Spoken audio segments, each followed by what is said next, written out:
That was a first. Basically, you had created something that was very unheard of in South Africa. It was. I wrote to Babak afterwards and said that we had so far no black people actually. He wrote back and said yes, boom, not yet, later. You know that I was in South Africa and I met, I think, a lot of the people that you have opened at the time. Salima, I think there's a family who's been open, I think, at the time that you were there, and is still being going on with the father and the children. In fact, the 8 children are in SUBUD. And the Malay community is in fact still very active in Cape Town. Good. Have you been back to South Africa? No, we haven't. No. How was it for you? How long did you stay, and how did you feel after you had done this? We booked the house for a year, but we left actually after 9 months. We felt we'd done our job. There'd been a moment when there was no SUBUD at all, apparently. I mean, just these few people. And then in Latihan one evening, I had the experience of suddenly feeling, let them come now. And then people started collecting. I don't know how they did. And we then felt that really we'd done that job, and that we were free to leave. And we didn't ourselves personally want to stay in South Africa. We didn't like it as a place to bring up our children in. They were already being, at the age of 4 and 5, they were being contaminated by the racism down there, which we didn't want at all. And so we left after 9 months. And Babak said that was all right, we could go. And we handed over, we appointed helpers and handed it all over and wrote back to Babak on it all. And we then went to Switzerland, and that's where we've lived principally ever since. That was 1960. I understand that you had your own boat, a yacht, and that your Babak came on it. Or did Babak come on your boat and you travel?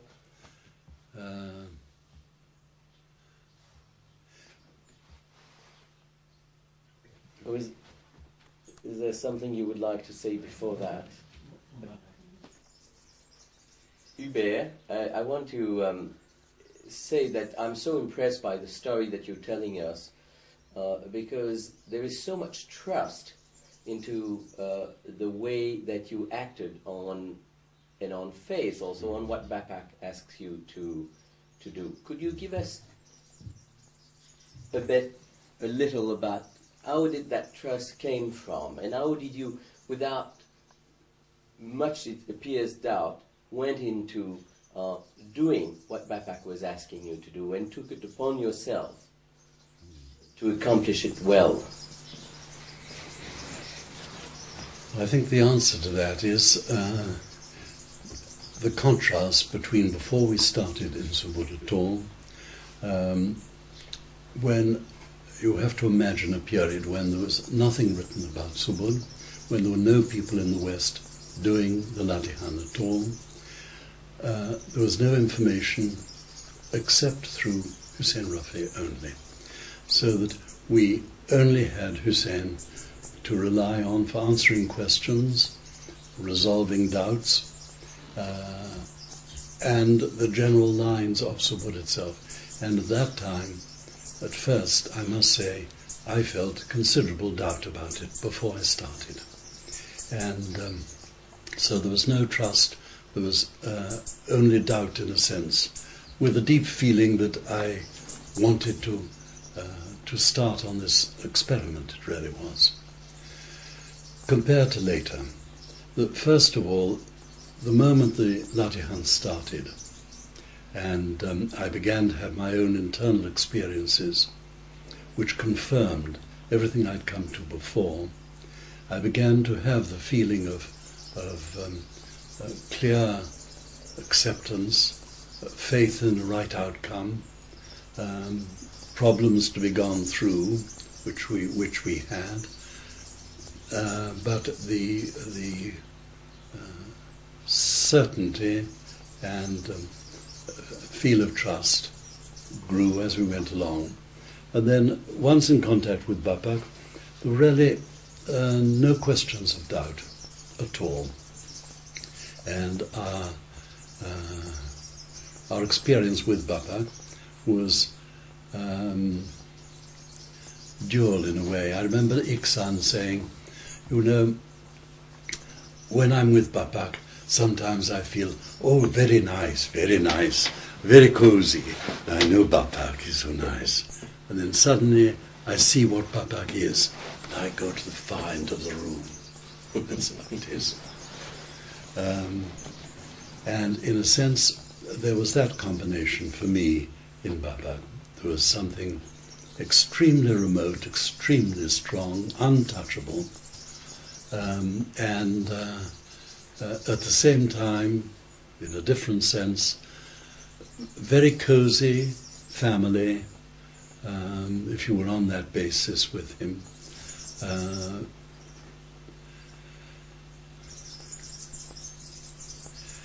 People got confused sometimes because they didn't really know how to interpret with Bapak.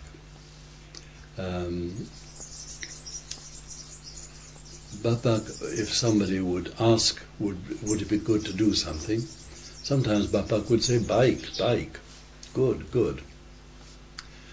That meant, go ahead if you must. Sometimes it meant that. And sometimes perhaps it really meant this is true, but very often it was to be taken in that form. And for instance, you mentioned that we had a boat at one time. Well, in 1957 we decided to try to have a boat and live on it. The reason for that was at the beginning of 58 there seemed a need. Bapak wanted us to go to California to start groups. There seemed to be a need of starting groups all over the place. And at the same time, we had a tiny family, 1 and 2 years old. We didn't want to disrupt them. We didn't want to cart them around the hotels of the world, even though starting people in SUBUD. We felt there was a duty to one's family, an obligation to hold things together rightly for young creatures that are growing. And at the same time, we wanted to be of service to SUBUD in any way we understood, following on this new liberation from our business commitments in Cyprus, which seemed almost miraculous, and which came directly after our opening and our contact with Bapak. So we thought, maybe we can do this with a boat. My brother-in-law and sister had lived on a yacht and had come all the way from Scotland to Cyprus to visit us, and they had used that boat as a form of work in the Gurdjieff work for the people who were on board. And so we thought, well, maybe that's a solution. We looked for a boat, and finally we found one. After looking in England and Riviera, we found one in America, in San Diego. And that was a moment at which Bapak was in Los Angeles, and Bob Presti, whom you may know from the past, he's now living in Las Vegas. He was a Canadian who was at COOM, and he went over to America and started up some groups for SUBUD or for Bapak, and I was over in, I think, May 58 in Los Angeles, and he invited me to come into a house that had been lent to him for Bapak. So he and I lived in a house with Bapak and Ibu, and it wasn't Iksan then. Anyhow, we lived there.